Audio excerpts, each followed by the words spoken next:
Terima kasih Tuhan, kami ada sampai pagi hari ini Tuhan. Karena anugerah-Mu. Haleluya. Mari kita mau katakan bahwa kebenaran Tuhan ada selalu dalam kehidupan kita. Kebenaran Tuhan itulah yang menuntun setiap langkah-langkah kita. Terima kasih Tuhan. Kami tahu bahwa kami akan terus dibawa naik terbang tinggi bagaikan Raja Wali Tuhan. Untuk menembus setiap badai-badai kehidupan yang ada. Kami tidak perlu gentar karena tangan-Mu. Karena kekuatan-Mu terus ada bersama dengan kami. Terima kasih Tuhan. Haleluya. Terima kasih Yesus. Terima kasih. Engkau kekuatan kami Yesus.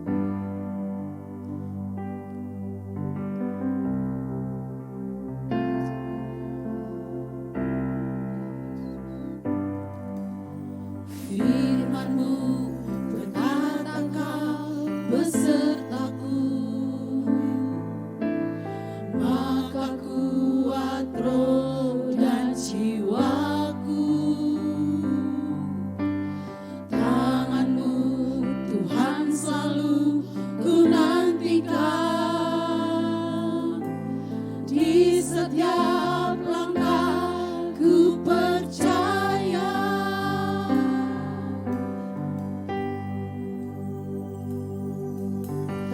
Firman-Mu berkata Kau besertaku, maka kuat roh dan jiwaku. Tangan-Mu Tuhan selalu ku nantikan, di setiap langkah ku percaya.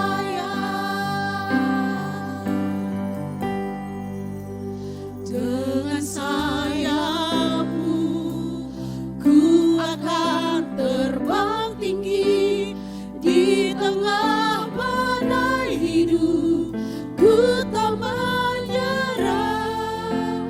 Kau kan kuatan dan perlindungan bagiku, pertolonganku di tempat maha tinggi.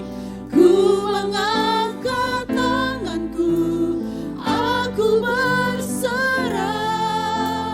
Kau ku nantikan, Kau yang ku sembah, Yesusku, Rajaku. Terima kasih Tuhan. Engkau kekuatan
kekuatan kami. Haleluya. Ku kan beri Bagimu Tuhan. Terima kasih. bersamamu Yesus, ku lewati badai. Kekuatan-Mu Tuhan yang berhak memerdekakan hidup kami. Kau beserta kami. Kami kan dibawa terbang tinggi bagai Raja Wali bersama-Mu Tuhan. Kami tangan gentar, kami tangan gentar Tuhan, sebab Engkau panglima kami. Haleluya. Terima kasih Yesus, kami berserah padamu. Dengan sayap-Mu Tuhan, kami terbang tinggi. Dengan sayap-Mu ku akan terbang tinggi di tengah badai hidup. Ku tak menyerah, Kau kekuatan dan perlindungan bagiku. Pertolonganku di tempat maha tinggi. Ku mengangkat tanganku, aku berserah. Kau ku nantikan, Kau yang ku sembah, Yesusku. Dengan sayap-Mu ku akan terbang tinggi di tengah badai hidup. Ku tak menyerah, Kau kekuatan dan perlindungan bagiku. Pertolonganku di tempat maha tinggi. Ku mengangkat tanganku, aku berserah. Kau ku nantikan, Kau yang ku sembah. Kau ku nantikan, Kau yang ku sembah. Kau ku nantikan, Kau yang ku sembah, Yesusku, Rajaku.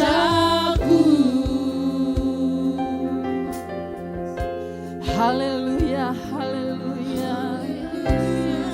Glory bagimu Tuhan. Pertolongan kami datang dari-Mu. Haleluya, glory, haleluya. Hadirat-Mu tempat teraman bagi kami Tuhan. Haleluya. Glory, glory, haleluya. Terima kasih Yesus Tuhan. Haleluya. Glory bagimu Tuhan. Ya Rabashwe. Haleluya.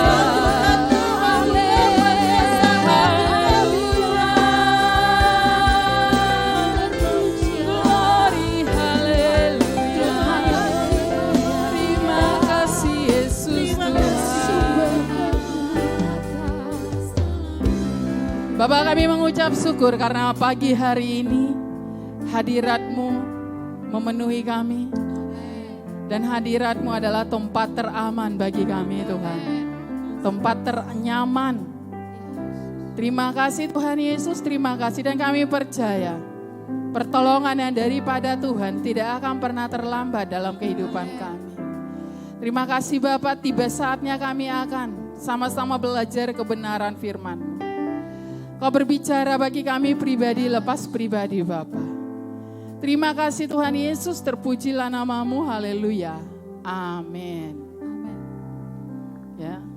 Terima kasih buat tim Pression Worship yang sudah membawa kita masuk dalam hadirat Tuhan. Oke, shalom. Ya, puji Tuhan. Haleluya. Kita akan baca kebenaran firman Tuhan dari Mazmur 27 ayat 13 dan 14. Yang berbunyi demikian. Sesungguhnya aku percaya akan melihat kebaikan Tuhan di negeri orang-orang yang hidup. Nantikanlah Tuhan, kuatkanlah dan teguhkanlah hatimu. Ya, nantikanlah Tuhan. Puji Tuhan, ini Mazmur Daud. Di bagian terakhir ini, dia menyatakan imannya, dia mendeklarasikan imannya. Setelah kita baca dari ayat 1, ayat 2, ini Mazmur ini bukan Daud dalam keadaan baik, tapi keadaannya sedang tidak baik. Tapi kalau di ayat terakhir dia bisa deklarasikan imannya, dia katakan, di balik semua ketidakbaikan yang sedang saya alami ini, saya percaya saya akan melihat kebaikan Tuhan itu ada dalam hidup saya. Bahkan dia tekankan, nantikanlah Tuhan. Pakai tanda seru. Dan katakan lagi, kuatkanlah dan teguhkanlah hatimu. Ya, nantikanlah Tuhan.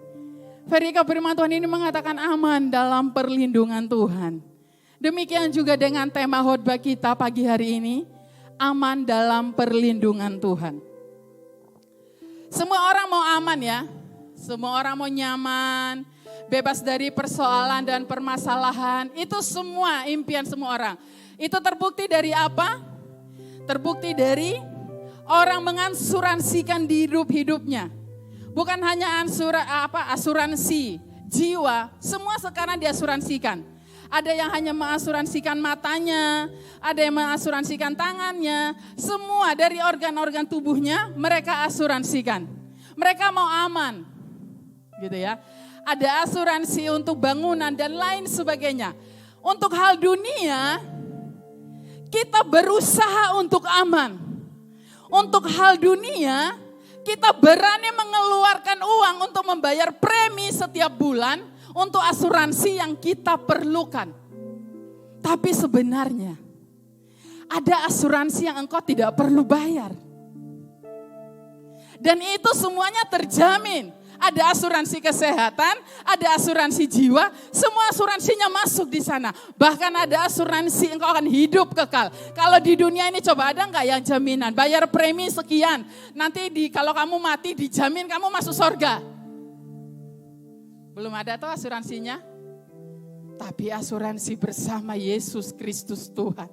Saat engkau mengakhiri pertandingan imanmu di muka bumi ini, ada jaminannya. Tapi engkau tidak perlu bayar premi. Kalau asuransi dunia preminya mulai ratusan ribu sampai dengan ratusan juta. Orang berani kasih keluar.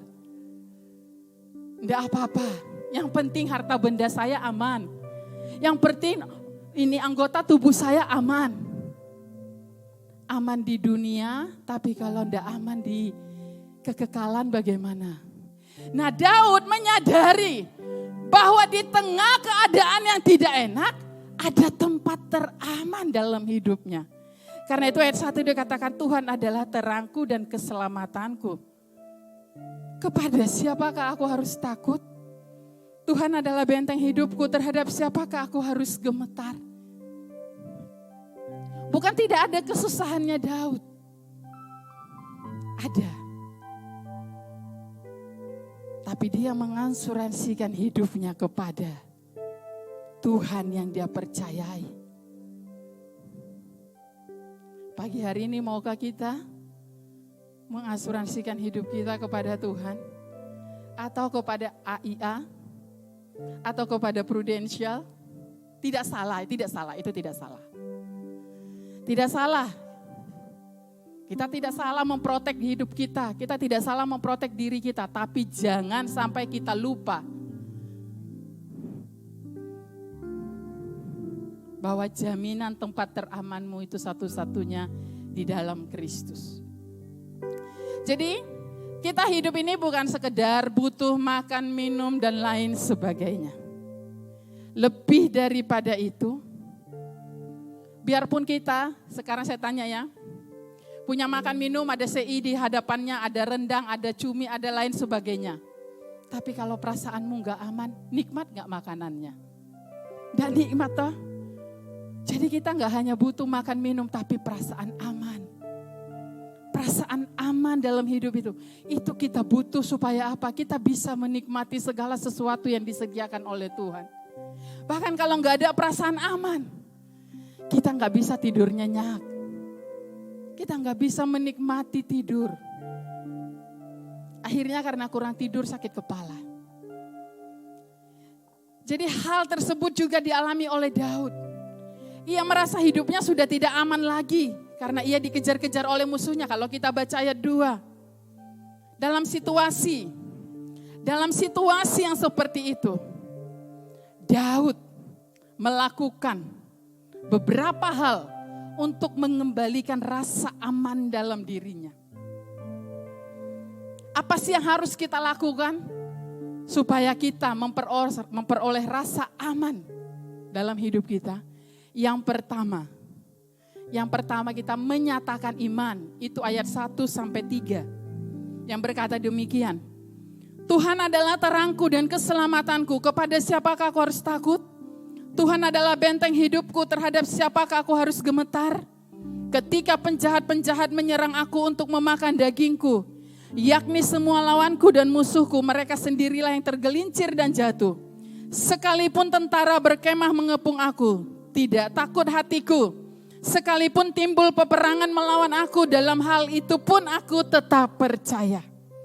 Jadi pagi hari ini, kalau engkau mau memperoleh rasa aman dalam hidupmu, dalam dirimu, nyatakan imanmu di hadapan Tuhan. Seperti Daud katakan, Tuhan adalah terangku dan keselamatanku.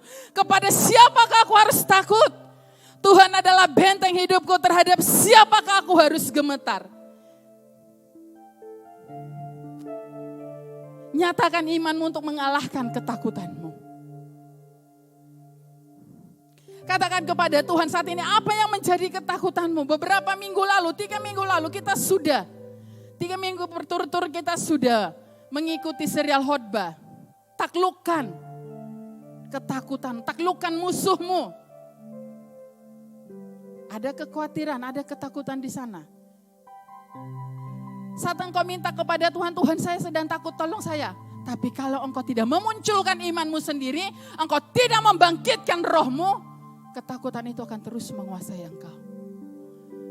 Karena itu Daud, walaupun dia dikejar-kejar, dia tetap mengatakan Tuhan adalah terangku dan keselamatanku.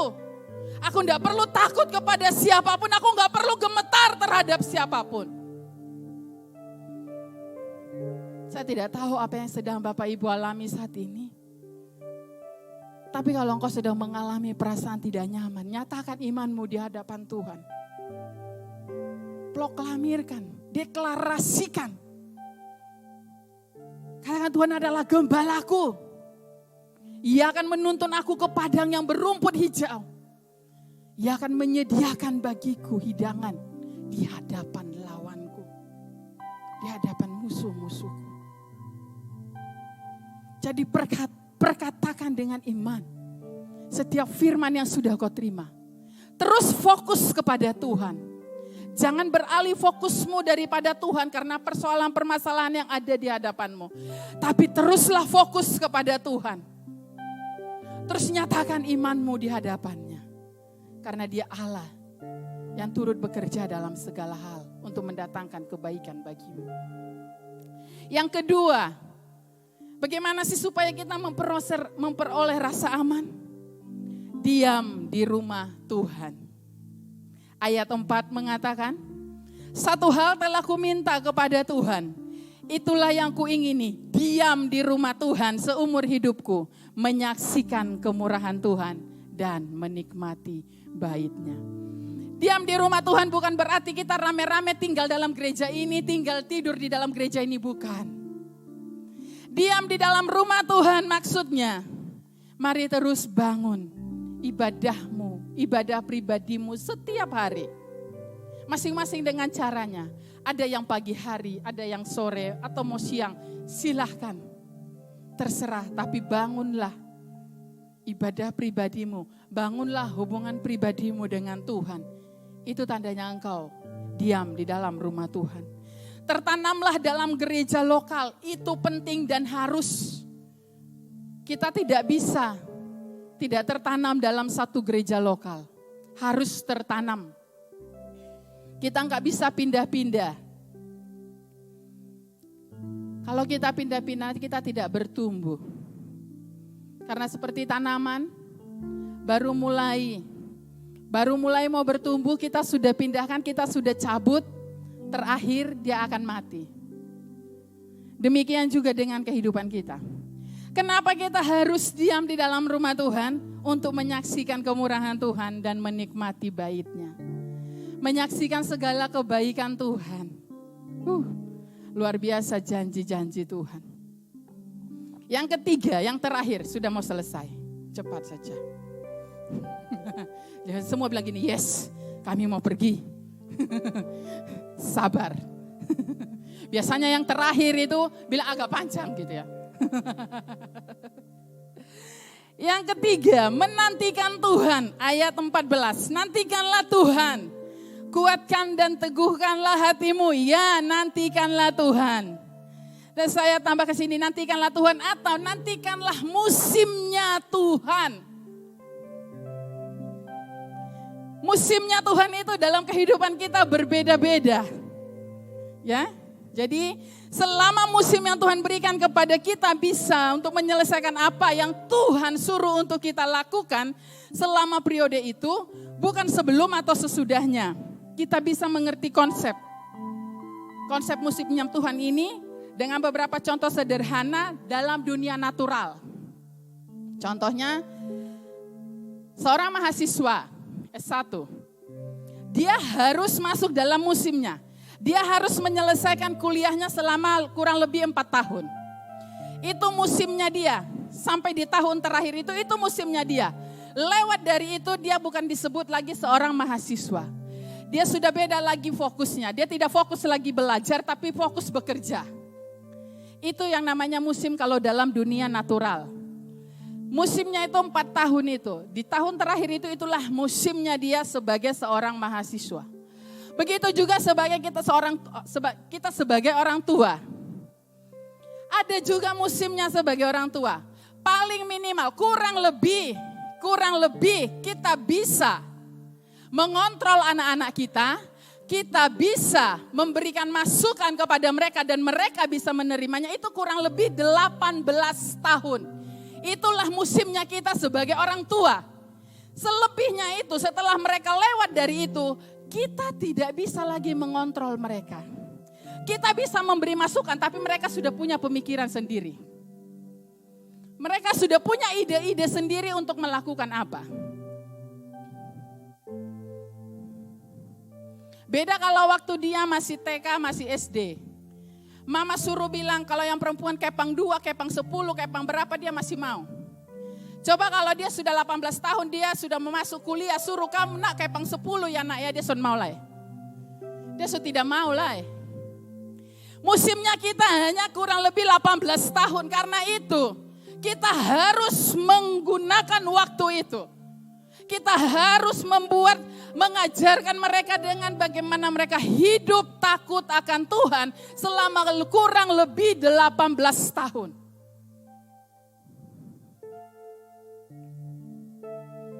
Itulah musimnya kita. Tapi ada juga musim-musim dalam hal supranatural. Ada beberapa contoh tokoh-tokoh Alkitab. Yang pertama Musa. Musa setelah dia lahir selama 40 tahun dia ada di Mesir. Ya toh? Selama 40 tahun dia ada di Mesir. Setelah itu dia diproses selama 40 tahun dia ada di Median. Dia sebagai gembala kambing domba mertuanya, Yitro. Ini adalah waktu penilaian diri dan kerendahan hati bagi Musa. Ketika musim utama Musa tiba, ia berusia 18 tahun. Pada 80 tahun, bukan 18. Pada titik yang ke-80 tahun ini, Musa kembali ke Mesir untuk membebaskan umat Tuhan lewat mujizat yang penuh kuasa dan memimpin mereka melewati padang gurun lagi 40 tahun. Jadi, musimnya Musa atau kairosnya Musa setelah 40 tahun di Mesir dan 40 tahun di Median, 80 tahun, 40 tahun dia menanti sampai musimnya Tuhan, kairosnya Tuhan tiba atas dia. Dia menantikan Tuhan selama 40 tahun. Sampai lidahnya dia bilang dia tidak pandai berbicara. Tuhan mengosongkan dirinya. Karena apa? Sehingga waktu dia kembali ke Mesir bukan Musa yang tampil. Tapi kuasa Tuhan yang ada. Roh Tuhan yang ada di dalam hidupnya. Begitu juga hidup kita. Tuhan mau kita mengosongkan diri kita. Sampai benar-benar Kristus hidup di dalam diri kita. Itulah musim-musim hidup kita. Disitulah Tuhan menyatakan, saya mau memakai engkau lebih dan lebih dan lebih lagi. Kalau saat ini engkau sedang tidak melihat apa-apa. Belum tiba musimnya. Nantikan Tuhan. Nantikan Tuhan sampai tiba musimnya Tuhan. Musa menanti 40 tahun. Dan itu tidak selesai. 40 tahun lagi dia membawa bangsa itu berjalan di padang gurun. Setelah itu pun dia tidak melihat tanah yang dijanjikan oleh Tuhan. Bukan tidak melihat, salah. Dia tidak masuk, tapi dia melihat dari ketinggian. Di sini sudah ada yang diproses sampai 40 tahun. Menanti sesuatu sudah ada sampai 40 tahun. Aduh, gitu ya. Kok tidak datang-datang sih? Sudah berdoa juga. Di mana sih pujaan hatiku? Kok nggak datang-datang gitu ya? Yang masih single. Atau yang sedang merindukan sesuatu, entah apapun itu. Yang merindukan terobosan, kenaikan jabatan, entah apapun yang engkau sedang rindukan saat ini. Nantikanlah Tuhan. Karena akan tiba musimnya. Karena saat musimnya Tuhan itu tiba, lihat Musa yang hanya bergaul dengan kambing domba di padang, tapi Tuhan mengizinkan dia bertemu muka dengan muka, walaupun berupa semak api belukar. Musa mengalami banyak hal saat bukan Musanya lagi yang tampil, tapi itu Roh Tuhan, kuasa Tuhan yang memenuhi hidupnya. Yang kedua, tokoh yang kedua, yaitu Yesus atau Tuhan Yesus. Tuhan Yesus diproses selama 30 tahun sebelum masuk dalam musim pelayanannya. Yang berlangsung pelayanannya, dia diproses selama 30 tahun, tapi pelayanannya hanya berlangsung 3,5 tahun. Alkitab kita, kalau kita membaca Injil, kita hanya memperoleh sedikit informasi saja tentang awal-awal dari 0 tahun sampai 30 tahun Tuhan Yesus, kita hanya memperoleh informasi sedikit saja. Yang kita tahu adalah dia membantu ayah jasmaninya Yusuf dalam bisnis pertukangan atau bisnis kayu. Dan dia pun tidak dikenal oleh siapa-siapa. Tapi dalam misinya Tuhan tetap taat, Tuhan tetap setia atas rencana Tuhan, atas rencana Bapa Sorgawi dalam kehidupannya. Sampai pada proses dia bertemu dengan Yohanes Pembaptis dan dia memberikan dirinya dibaptis, saat itulah Bapa Surgawi menyatakan, inilah anak yang kukasihi, kepadanya lah aku berkenan. Sejak saat itulah kita tahu, kita mulai membaca dan kita memiliki informasi apa saja yang dilakukan oleh Tuhan Yesus selama kurun waktu 3,5 tahun. Jadi dalam kurun waktu 30 tahun, dia bukan siapa-siapa. Tidak ada hal yang luar biasa yang dia lakukan. Dia tidak menyembuhkan orang kusta, karena memang tidak dicatat, tidak ada informasi yang kita peroleh. Tapi saya percaya itu adalah masa diam, masa di mana betul-betul mengosongkan diri. Karena Tuhan Yesus waktu di bumi, dia 100% manusia, 100% Tuhan. Jadi pasti ada keinginan. Tapi selama 30 tahun itu dikosongkan. Dan luar biasa, sejak saat itu, sejak ia dibaptis di Sungai Yordan, ia memulai pelayanan publiknya. Musimnya Tuhan ditandai oleh berbagai mujizat. Orang sakit disembuhkan, orang lumpuh berjalan, orang buta melihat, yang mati dibangkitkan, yang kelaparan dikasih makan, dan lain sebagainya. Jadi ditandai dengan mujizat, tanda dan kuasa. Jadi dalam kurun waktu 3,5 tahun saja, Yesus mengubah sejarah manusia, mengubah sejarah dunia. Tapi waktu diamnya 30 tahun sebelum dia masuk dalam musimnya Tuhan. Tadi Musa 40 tahun, 30 tahun, belum ada yang sampai situ toh? Belum. Karena semua masih muda-muda. Iya. Jadi sekali lagi, kenali setiap musim-musimmu. Jangan marah sama Tuhan kalau engkau berdoa saat ini dan doamu bukan tidak, belum dijawab. Jangan marah. Mungkin Tuhan sedang membersihkan, mengoreksi hidup kita. Supaya hidup kita benar-benar hidup yang mempermuliakan namanya. Yang ketiga, Yakub. Yakub ini luar biasa. Bagaimana prosesnya Yakub diubah menjadi Israel. Jadi Yakub ini adalah seorang yang kaya akan pengenalan Tuhan. Hatinya padat akan pengalaman bersama dengan Tuhan. Tangan Tuhan banyak menempa hatinya. Dan jari-jari tangan Tuhan banyak membentuk hidupnya. Hingga akhirnya menetaskan atau melahirkan Yakub yang matang dan dewasa di hadapan Tuhan. Pencapaian rohani Yakub ini makin tua makin naik di hadapan Tuhan. Dan semakin menaik dalam dimensi yang Tuhan izinkan untuk dimasukinya. Yakub semakin tua dia enggak pikun loh.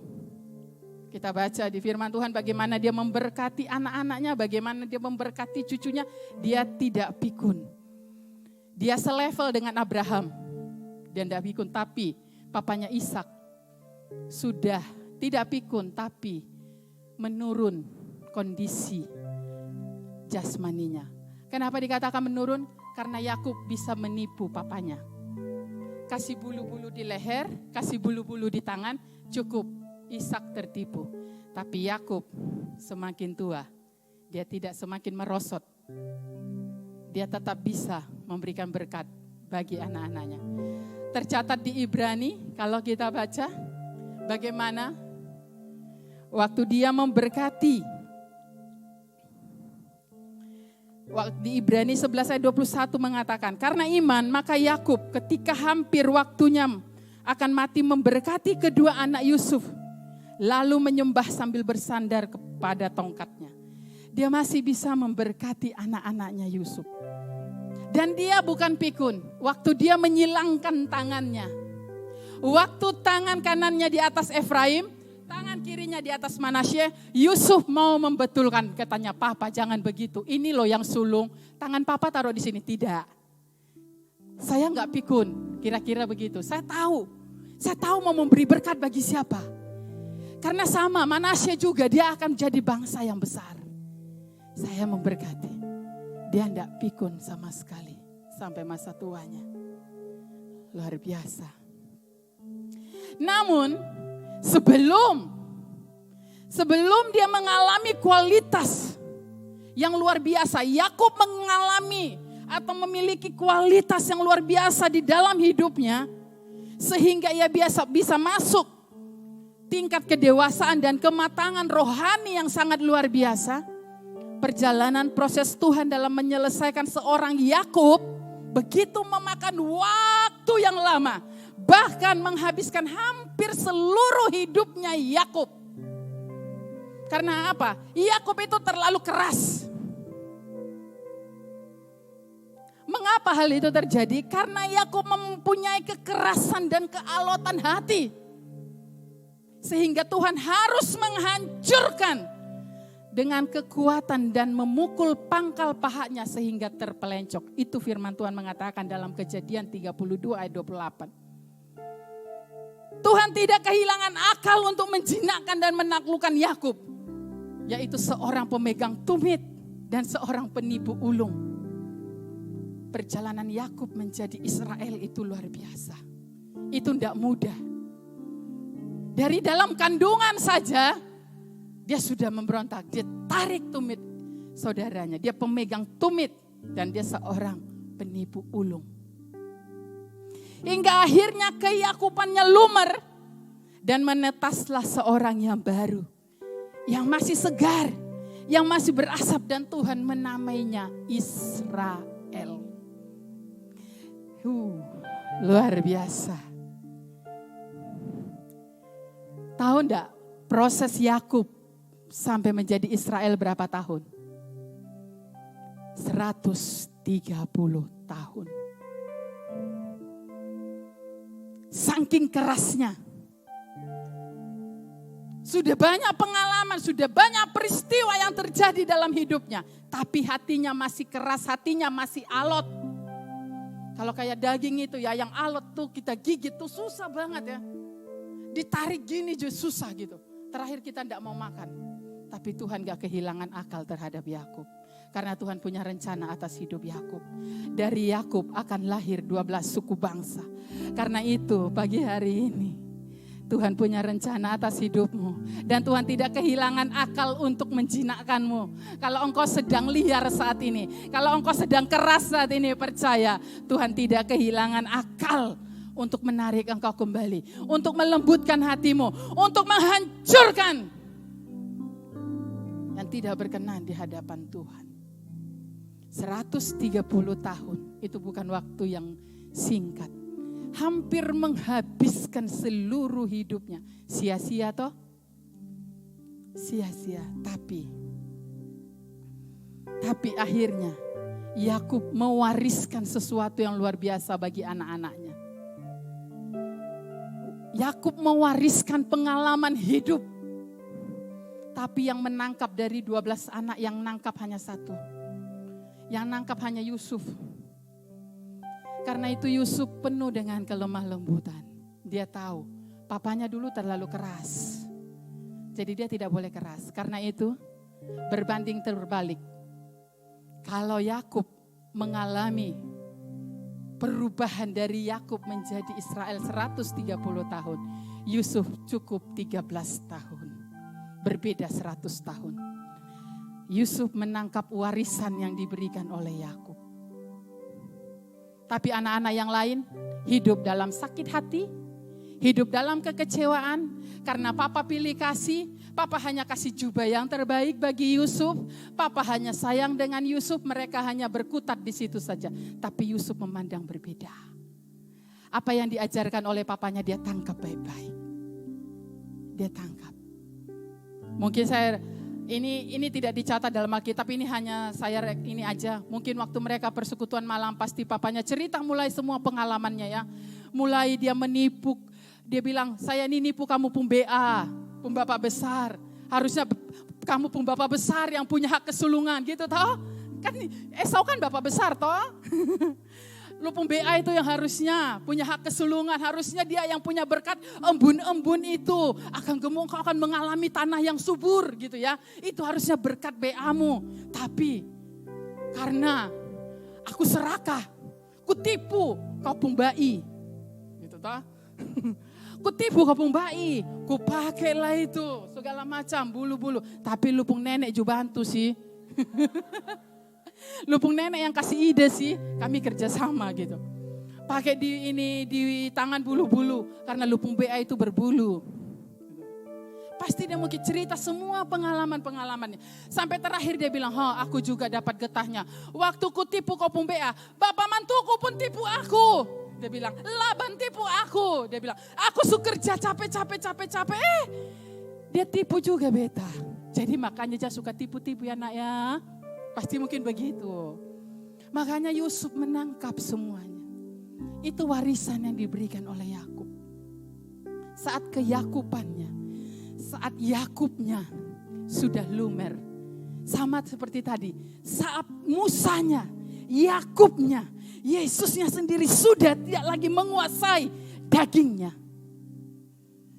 Tapi saat Roh Tuhan yang menguasai, maka akan ada perbedaan yang luar biasa.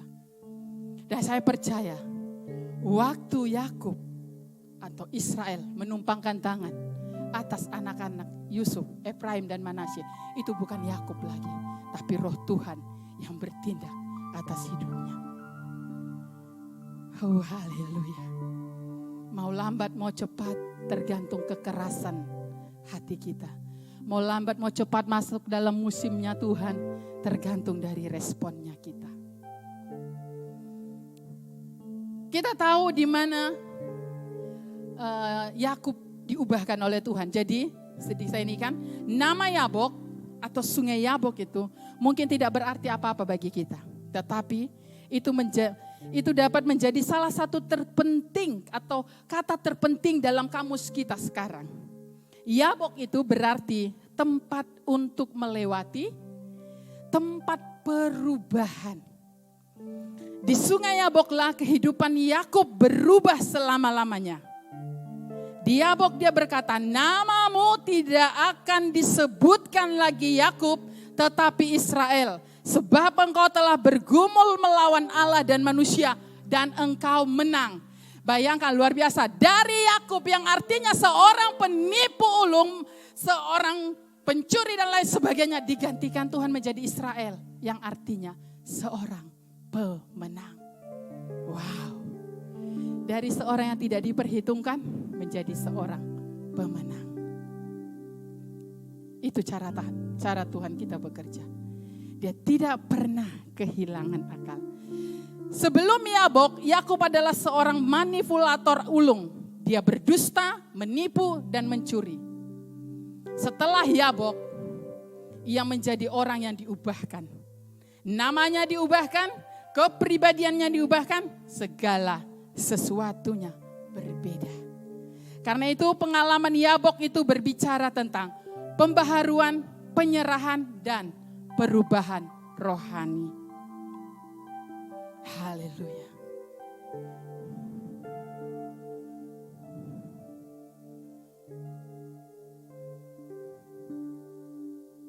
Siapa yang mau sampai di Yabok, tempat perubahan, tempat pembaharuan, tempat di mana segala sesuatu Tuhan ubahkan.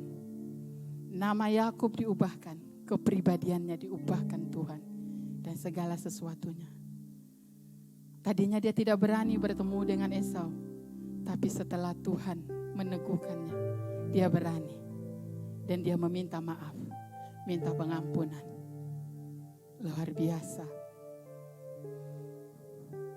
Karena itu untuk menjadi sukses, atau untuk meninggalkan sesuatu jejak kita di masyarakat, dan untuk mengubah dunia, kita perlu berada dalam musim ilahinya Tuhan. Nantikan Tuhan. Nantikan musimnya Tuhan. Jangan gerasak gerusuk. Tetap fokus kepada Tuhan. Jangan fokus kepada persoalan dan permasalahanmu. Persoalan dan permasalahan pasti ada. Tidak mungkin tidak ada.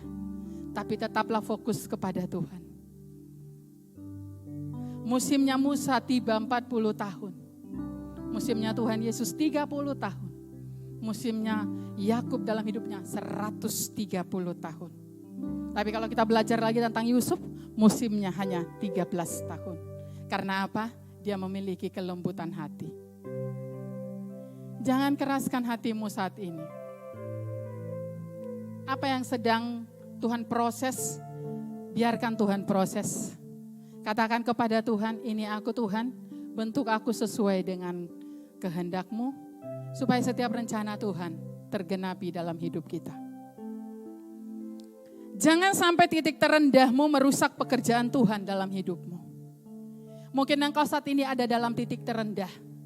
Engkau mengatakan mungkin orang lain tidak peduli saya, orang lain tidak memperhitungkan saya, bos saya tidak memperhitungkan saya, bos saya tidak peduli dengan saya.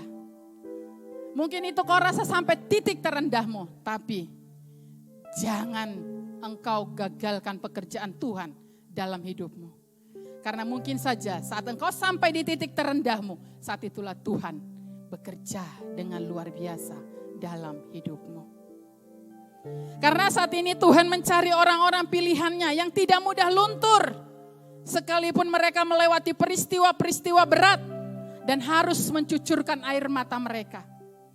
Tuhan sedang mencari hati-hati yang tetap teguh di hadapan Tuhan.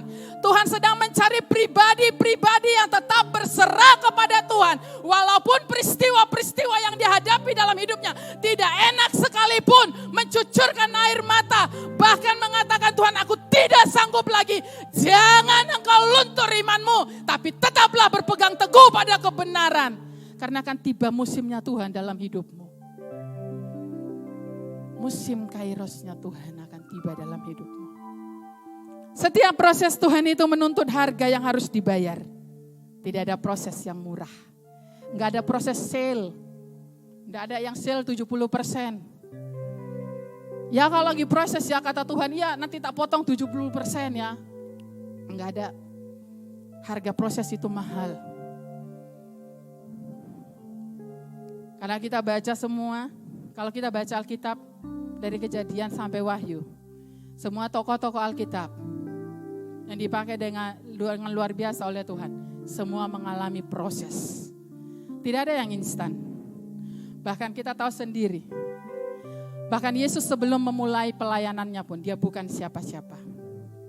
Enggak ada yang kenal dia. Bahkan ada yang mengatakan, dia siapa sih? Dia kan anak tukang kayu. Kok dia mau berani-berani tampil? Jadi nantikan Tuhan, supaya apa? Engkau merasa aman. Karena walaupun saat ini engkau tidak melihat apa-apa, tapi perasaan amanmu bukan berasal dari dunia, tapi perasaan amanmu berasal dari sorga. Perasaan amanmu berasal dari kebenaran yang mengatakan Tuhan adalah perisaiku dan keselamatanku. Kepada siapakah aku harus takut? Kepada siapakah aku harus gemetar? Karena itu percayai Tuhan bukan jikalau. Jangan percayai Tuhan karena jikalau. Jikalau Tuhan menolong saya, maka saya akan bla bla bla bla bla bla. Tapi percayai Tuhan walaupun Tuhan belum bekerja dalam hidupmu, engkau tetap percaya bahwa Dia Allah yang turut bekerja dalam kehidupanmu. Walaupun engkau belum melihat yang kau doakan ada hasilnya, tetap percaya bahwa Dia Allah menjawab tepat pada waktunya. Tidak pernah terlambat pertolongannya. Haleluya. Tadi bilang sudah terakhir ya. Tapi ini betul-betul terakhir. Haleluya. Tuhan kita itu setia. Karena itu tetap nantikan Dia. Karena dalam Tuhanlah perasaan aman yang sejati kau peroleh.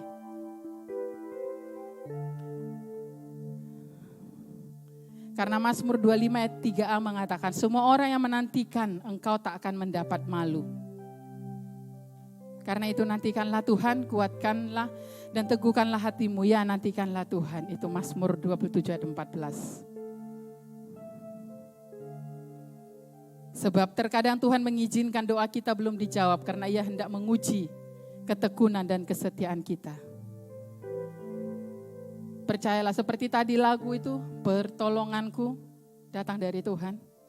Percayalah bahwa pertolongan Tuhan itu tidak pernah terlambat atau terlalu cepat, tetapi selalu tepat pada waktunya. Glory, haleluya. Ayat terakhir bagi kita semua, Mazmur 42 ayat 6-7. Mengapa engkau tertekan hai jiwaku dan gelisah dalam diriku? Berharaplah kepada Allah, sebab aku akan bersyukur lagi kepadanya, penolongku dan Allahku. Jadi kalau saat ini engkau sedang tertekan, engkau sedang gelisah, katakan dengan iman. Mengapa engkau tertekan hai jiwaku dan gelisah di dalam diriku? Berharaplah kepada Allah. Sebab aku akan bersyukur lagi kepadanya, penolongku dan Allahku. Haleluya. Jadi tetaplah tekun berdoa, naikkan pujian bagi Tuhan di dalam segala keadaan. Maka engkau akan memperoleh kekuatan menghadapi semuanya. Masing-masing kita memiliki waktunya sendiri, prosesnya sendiri. Tapi satu hal yang sama, tempat teraman kita semua ada di dalam Yesus Kristus Tuhan. Yang tidak akan pernah mengecewakan kita. Karena Dia adalah Allah yang berjanji dan Dia adalah Allah yang setia. Yang akan terus menepati setiap janji-janjinya. Haleluya. Amin.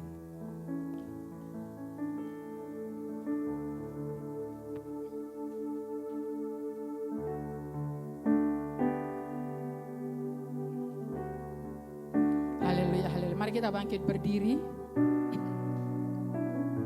Pagi hari ini, mari datang kepada Tuhan. Mungkin engkau sudah berdoa berapa lama, engkau sudah menanti-nantikan Tuhan berapa lama untuk Tuhan melakukan perbuatannya yang ajaib dalam hidupmu. Ingat, Musa dibentuk dan diproses Tuhan sampai ia mengosongkan dirinya, sampai dia memiliki kerendahan hati, dia memiliki ketekunan, itu 40 tahun. Tuhan Yesus tidak dikenal oleh siapa-siapa, bukan orang yang luar biasa selama 30 tahun. Tapi setelah masuk dalam musimnya Tuhan, Tuhan memakainya dengan luar biasa, dengan tanda-tanda ajaib, dengan kuasa dan mujizat-mujizat yang Dia lakukan. Yakub dari seorang penipu, pencuri, tapi Tuhan ubahkan saat dia masuk dalam musimnya Tuhan. Butuh waktu 130 tahun. Tapi pagi hari ini, kita tidak mau, semua kita pasti sepakat tidak mau sampai waktu 130 tahun, karena belum tentu juga kita ada, belum tentu juga kita kuat. Tapi Yusuf, dia hanya melewatinya, hanya 13 tahun, berbeda sekian banyak persen dari papanya. Karena dia memiliki kelembutan hati. Pagi hari ini, mari datang di hadapan Tuhan. Nyatakan imanmu, deklarasikan imanmu di hadapan Tuhan. Bahwa Dia adalah satu-satunya tempat teraman dalam hidup kita. Deklarasikan imanmu di hadapan Tuhan bahwa engkau akan melihat musimnya Tuhan. Engkau akan masuk dalam musimnya Tuhan. Saat engkau menanti-nantikan Tuhan, engkau tetap kuat, engkau tetap teguh di hadapannya. Maka engkau akan melihat yang mustahil bagimu tidak mustahil bagi Tuhan. Apa yang tidak bisa kau lakukan saat musimnya Tuhan tiba dalam hidupmu, maka engkau akan cakap dalam melakukannya. Haleluya, haleluya, haleluya. Ya Rabbi.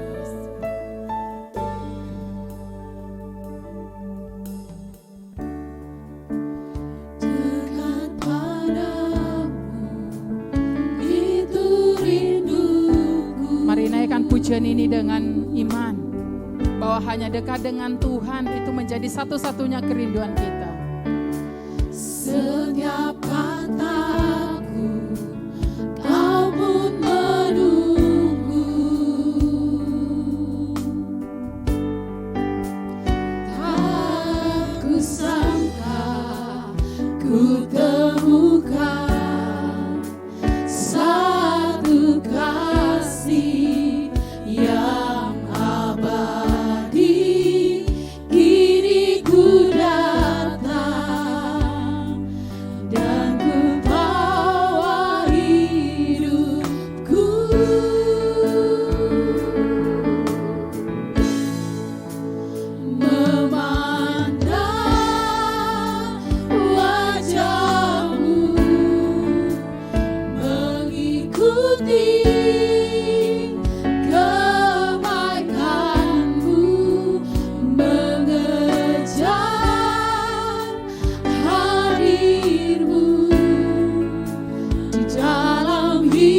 Satu kasih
Glory, haleluya.